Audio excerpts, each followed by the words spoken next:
Hello again, Fix-It fans. So I'm back. I've sorted out the dancing chefs and I've got them power going again in the kitchen. And they had everything going, that is why they have tripped it out. So I'm back, so let's crack on with part 2 on the Kenwood Trio KR-2120 vintage receiver from 1970. So in part 1, I've stripped this receiver right down and I've taken the on-off switch out because it had a problem with it. But I've been right through the on-off switch, I've done it all with deoxin, I've oiled all the mechanism up, put it back together, tested it, and the on-off switch does appear to be working now. So in this one, I want to get the on-off switch back in, test right through it, make sure it looks like it's going to have power going right round it. And then I want to try and get this done with deoxin before the dancing chefs call me up for dinner. So I think I've got about an hour until dinner is ready. So you can see there, that little mechanism on the on-off switch is working lovely now. And it wasn't, it was seized right up and it had rock hard grease all over it, and there was a problem with the inside of that on off switch. I think it had a load of crap in it stopping it making a connection, but that hopefully is all sorted now. So the first thing I'm going to do is put this on off switch back into the chassis. Now it just goes through that hole there, and then there is 2 screws that go in from the front and hold it into place. So let's just line it up with a hole, pull it through, and that's it, that's gone. So let's turn it round and get the 2 little screws in the front here. I just put the wires back into the clips and let's pop the screws in. So I'll just get a little screw and then line it up so I can see the hole. There you go. Let's get that in. Right, so that's the first one in. Let's just do the same with this second one. Hold it in place so the screw lines up with the hole. There you go, that's in. So I'll tighten that one right up now. Check that it's working. Yeah, that feels good. And then just nip this other one up. So there you go, on off switch is nicely back in, and it does feel like it's working. Right, so next I'm just going to turn it round and give it a little dust out with my brush. I'm not getting the over on this one, there is hardly anything in it, but I can see a little bit of dust in there, so we might as well get that out. So I'll just hold it up like that so all the dust falls out onto the table. Just give it a little clean over with my brush. And we have decided what vintage video game we are playing tonight. Because while I was sorting out the power where the dancing chefs had tripped the kitchen out, James said, right, what we having then? PS1, PS2 or N64?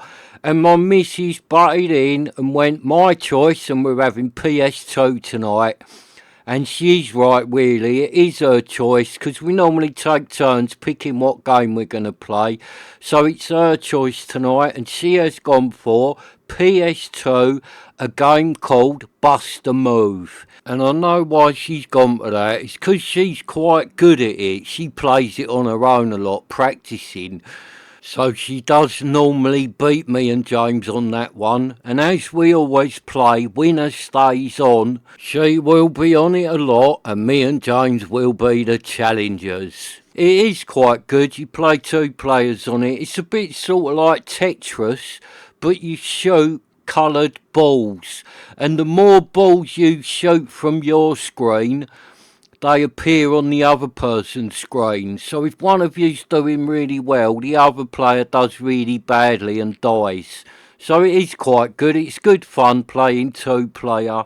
So that's what we shall be on tonight. Bust a Move on the old PS2. So that looks all nice and clean in there. I did get a fair little bit of dust out of that. I'm not going to bother doing the underside because the underside just looks like brand new in there. But I did get a fair bit of dust out of that top part because I could see it all over the table. So next up, let's do the old plug check. See if we have found one of the only people in the UK who knows how to fit a plug, or is this one going to be another plug fitted by a bodger? So let's open it up and find out. It's a little bit dirty, the prongs on that plug, but they'll clean up alright. So here we go. Is this the bad plug or the good plug? No, it's the bad plug. Look at it. All that fuse bit's loose.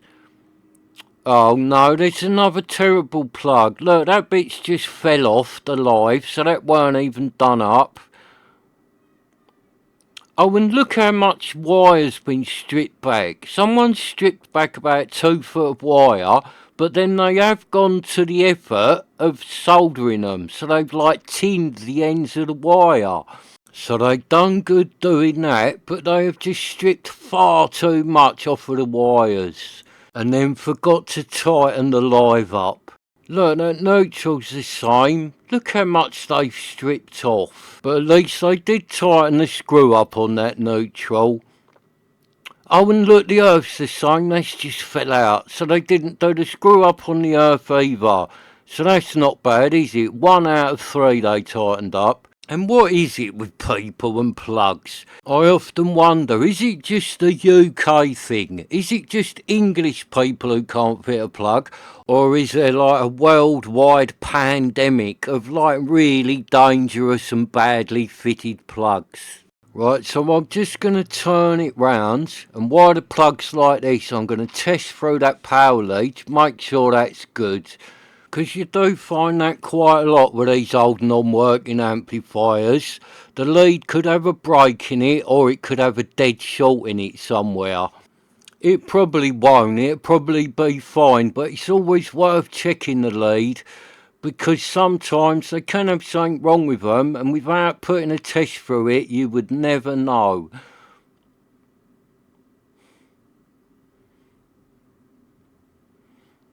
Right, so the tester's on, tester's working. Right, so let's go on the blue. Yeah, no problem with that blue. Let's go on the earth. Yeah, no problem with that earth. So let's go on the brown. Yeah, no problem with the brown. So let's just test across them all. Yeah, that's all clear. No dead shorts in that. The power lead is fine. So let's now test right through the on-off switch up to the outlet socket. Right, the on-off switch is on. That's good. Let's turn it off. Right, off. Yeah, there you go. On, off. On, off. So that on-off switch working lovely now. On, off. On, off. Yeah, happy days. That's a good on-off. So let's just test the earth to the chassis. Yeah, the earth's making a good connection. Nothing wrong with that. So I'm happy with that then. This one looks like safe to plug this in. So let's test the fuse. Right, that fuse is good. And I think there's only one fuse in this receiver. It's the only one I've seen. It's in the back here. So let's just test that. Take it out. Yeah, that looks alright. Let's just test it.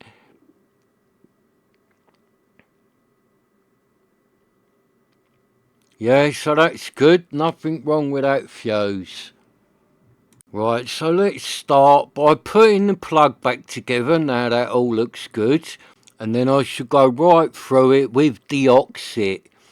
Now I know I said it looks safe to plug in, but I can't plug it in yet because I need to leave that on-off switch for a couple of days for all the deoxit to dry out in it, because that'll be soaking wet in there.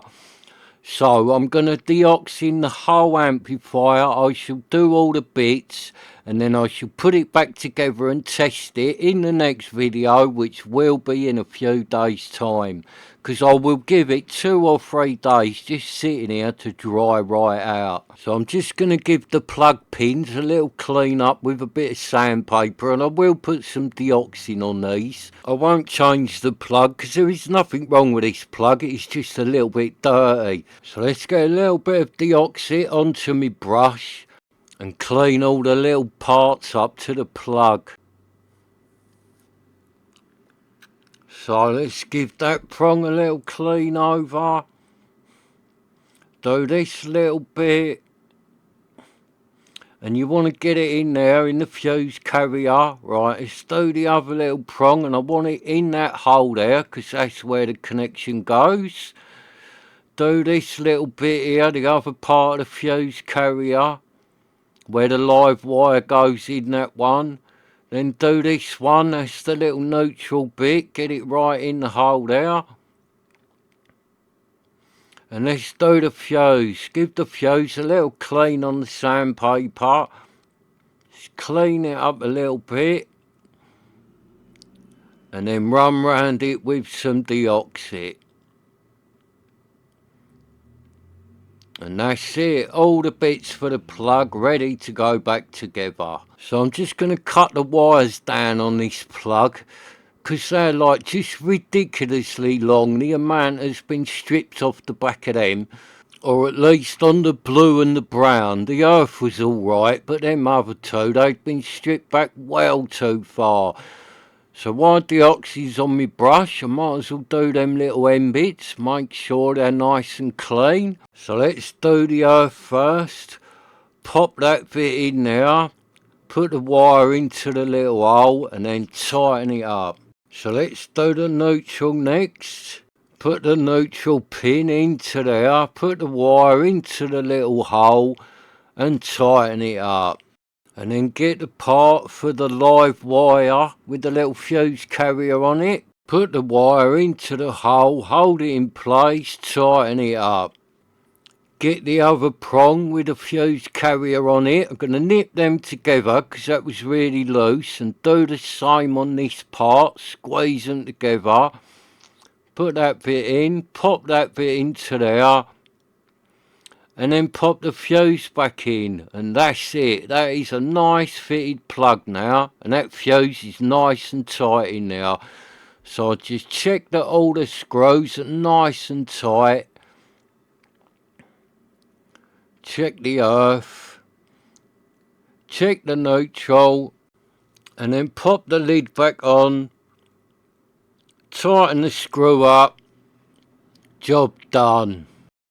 Right, so I'll clean this little fuse carrier cap next.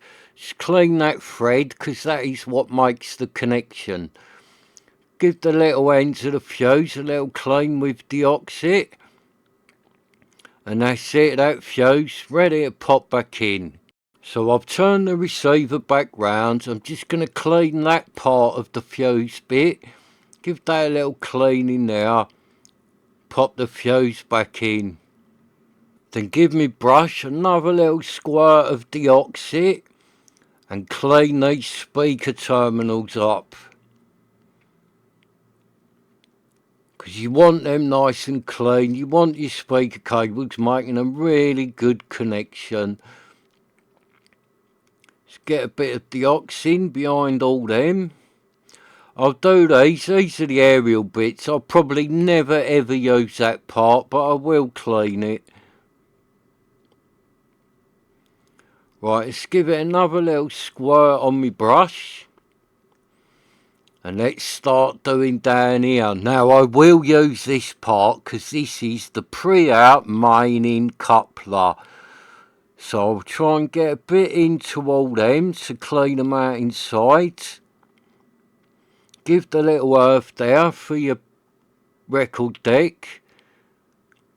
give the old 5-pin din a clean over for your tape deck. Give these terminals a clean, and you see with the back of this one it will take 2 phonos. Get in there, give them a clean inside. Run right along, cleaning them all out. And I know I will be using the auxiliary on this one, and I will be using the phono as well at some point. And I will be using this down here, the pre-out main-in coupler, because I've got plans to get a few power amps and even a few preamps, and then you can have loads of fun plugging a preamp into this and using it as a power amp, or plugging this into a power amp and using it as a preamp. So I've stood the receiver back up because I want to do that switch that controls the pre-out and the main in, the one that does the coupler on and off. I want to do that, and I want to do the voltage changer switch as well, because the chances are these two switches have never ever been moved in their life because they got them little safety caps on them. So they're probably very dirty inside, because this thing is from 1970. So these switches really will benefit from a going over with Deoxit. So that's it, that's out. Let's take the little screw out, and then let's pull that switch out and get some Deoxit in it. Now a little bit should get down them holes at the back there, them pins. There is little gaps around them. Give it a little squirt in that end because there's a slider in there. Just give it a little bit there, and that's it. Just wiggle that about and that'll clean it up nicely. And the first time I moved that, that felt really stiff, like that has not been ever used. But straight away that's freed up really nice. That's moving fine, that is. And you want to clean ones like this if they haven't been used for years, because at the end of the day they are making the connection between your preamp and your power amp. It's all running through that switch. So if that switch is dirty inside, it really will affect the sound. Same as the power one. All your voltage is going through that power one. So if it's really dirty, you're not getting as good sound as you would if the switch was clean. So that's why it's always worth doing these switches. And all I'm going to do is screw that little bit back on there so I don't lose it, and do the screw. I'm not going to lock it back into position yet, this light switch, because I will do what I normally do. Tonight, before I go to bed, I will wiggle this switch again. I will do it in the morning before I go to work, and I will probably do it tomorrow night when I get home from work. So I'll just give that a final wiggle about, make sure that Deoxit has all got into all of it, and then we'll do the voltage one, which is more or less exactly the same. So it's down here, the voltage one, and you can set it on like 110 or 240 wherever you live. So it's always worth cleaning these switches, because at the end of the day your power's all going through this. And a lot of people, they give their amp a nice service with Deoxit, but they only ever do the pots. When to me these switches are just as important as the pots, because if one of these is really dirty, the amp will never sound as good as it could do. So that's the screws out. Let's get the little switch out from the back of the amplifier, and let's get some Deoxit in it. Get some down in there. And just work it in, that's all you need to do. Right, so I've got the camera to give you a right close-up so you can see more how these switches work. See, there's a little slidey bit inside there with the bits of copper in it, and it just moves between the terminals. So let's just pop that switch back in and put the screws in it. So just put that screw in, and then put the top one back in, and I'm doing the same. I'm not putting the little sort of lock onto it because I want to be able to move that switch.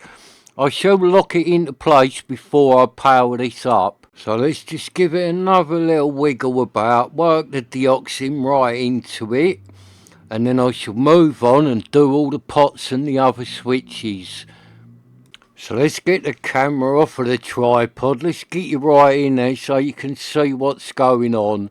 So these pots are easy to do. They've got a big gap at the top there. So just squirt a little bit of deoxin into them and give them a good wiggle. So that's all you need to do. Then these two here, the bass and the treble, they are double pots. So there's a little slot at the front there. Get a little bit down into there, and there's a little bit down the back here, a little slot. Get some into there and just wiggle it about. That's all you need to do. So let's do this other one. This one's exactly the same, another double pot. So you get a little squirt in the front there, a little squirt in the back there, and then just wiggle it about. Wiggle that one again, wiggle this one again.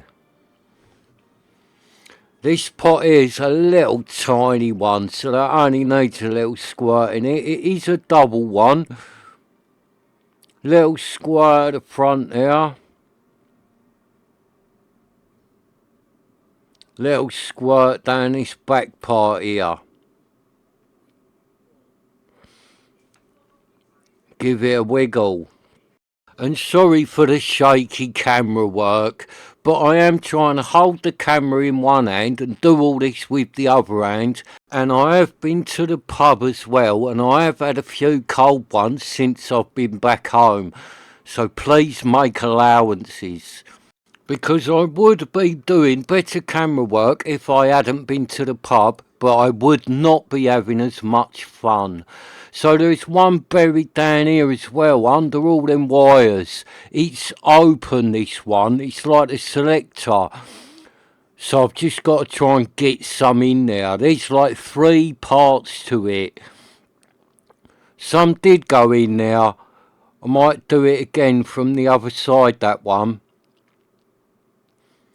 Let's get a bit more down there, so you can't really see, and I don't want to move all them wires out of the way, because like I said, this thing's from 1970, so disturb as little as you can, because I know from experience, when you got something this old, you start moving too many wires about, you will break one. One of them will snap, because it'll be really brittle, so when your amp or receiver is old, try and touch as little of it as possible. So here we go, let's do the Name That Tune switches. So I'll give them a little squirt on the top there, and it will work down through them pins. So come on, name that tune. Have you got it yet? It's quite easy, this one. Come on, name that tune. Anybody? Mr. Muddy, have you got it? Michael? Ray, have you got it yet?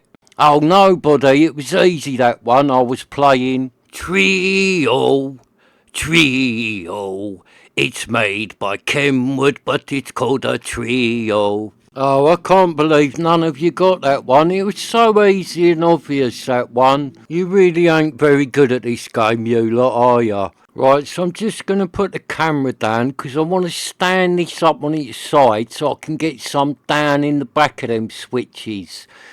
So you'll have to look at the WD-40 contact cleaner for a minute. And it's alright, that contact cleaner, but it's not the best one. And if you're going to be doing switches on amplifiers and that with it, spend the extra money and get Deoxit. It is the best one by a mile. So that's it, look, in there. I wanted to stand this up on its end because I want to get down the back of them Name That Tune switches, because they work very similar to that like voltage selector one that I showed you. So it's got a slider inside it that's moving up and down. So that's why I want to get a bit down in here. So that's it, that's all them squirted up. So let's play the old tune again. And you can all sing along this time because you know what it is now. Ready? Come on, Michael, come on, Mr. Muddy, and you, Ray, and Alex. Ready? All together. Trio, trio. It's made by Kenwood, but it's called a trio. Right, so that's all them switches done nice. So I'm going to have another little squirt up on the selector, because I can see what I'm doing a lot better from this side. Because there's the selector there, so I can get down to see what I'm doing, get down from the top here. Give it a little squirt into that top bit. And just work it in. Oh, and that was James at the door. Just got a 10-minute dinner call. So that's good timing, because I am very hungry and I can smell that roast beef cooking. And they have made a big chocolate cake as well. It smells lovely what them two have got going on out in the kitchen. And I know they're dancing about at a minute, and they are doing it again. They are making guns with their hands and firing them at each other like a couple of kids, and they will be giggling their heads off because I can hear coming from the roto in the kitchen a song by MIA, and it is called Paper Planes. So them two will be dancing round the kitchen like a couple of children, firing their hands at each other and giggling like a couple of kids. It really is like being back at nursery school with them two. So I'm just going to give these pots a tiny little squirt more while it's up this way, just to make sure I've properly got a load in there. I'm only giving it a tiny little bit more. And then I shall work it in while it is standing up on its sides. And then I shall leave it to dry right out for a good 3 days before I go any further with it. Because it might not be fixed yet, it still could have something wrong with it, but hopefully it hasn't. Ready? All together. Trio, trio. So yeah, hopefully it hasn't got nothing still wrong with this Kenwood, but it could have, it. I haven't plugged it in, the transformer might be dead in it, it could have loads of things still wrong with it. But with a bit of luck, the on-off switch was the reason why this one had no power going round it. And it could possibly be fixed now, with a bit of luck. So I'm just getting my brush in there, wiping off all that excess deoxit everywhere. It just help it dry out a bit quicker. Because you don't want to plug things like this in too early with a wet deoxin in them, because you can short stuff straight out. You need to let them dry right out. Now I know some people say, oh, just give them an hour to dry and then plug them in. I give them 3 days, so you can make your own mind up about how long you want to give them. But to me, 1 hour really isn't long enough to dry them out. And I've had it before with a big Sansui G5000. I deoxined it, I'd left it for a good few hours. I plugged it in and it shorted one of the boards right out. I had to put a new board in it. So I always give them at least 2 days, but most of the time I give them 3 days. So let's just give the little switch another little wiggle on the voltage selector. Give this one up here a little wiggle on the pre-out main in selector. So that's it, I'm about done with the Kenwood. So all I'm going to do now is lay the Kenwood down and just leave it here, drying out for a couple of 3 days. And then I shall be back with the part 3 video, checking it out further, seeing if it's going to work or not. And I will give all the faceplate and that a good clean up. I might take that in the other room with me later on while we are playing Bust a Move on the PS2. When it is not my go, I might sit there and polish up the faceplate and the glass bit from the front of this old trio, because this one really is going to look good Once all that front is cleaned up and all the knobs and that are back on it, and then when it is all lit up, the front of this one's going to look really good. So James has just appeared at the door and dinner is in 2 minutes. So that is perfect timing. So thank you for watching. Please hit the subscribe button and I shall see you next time.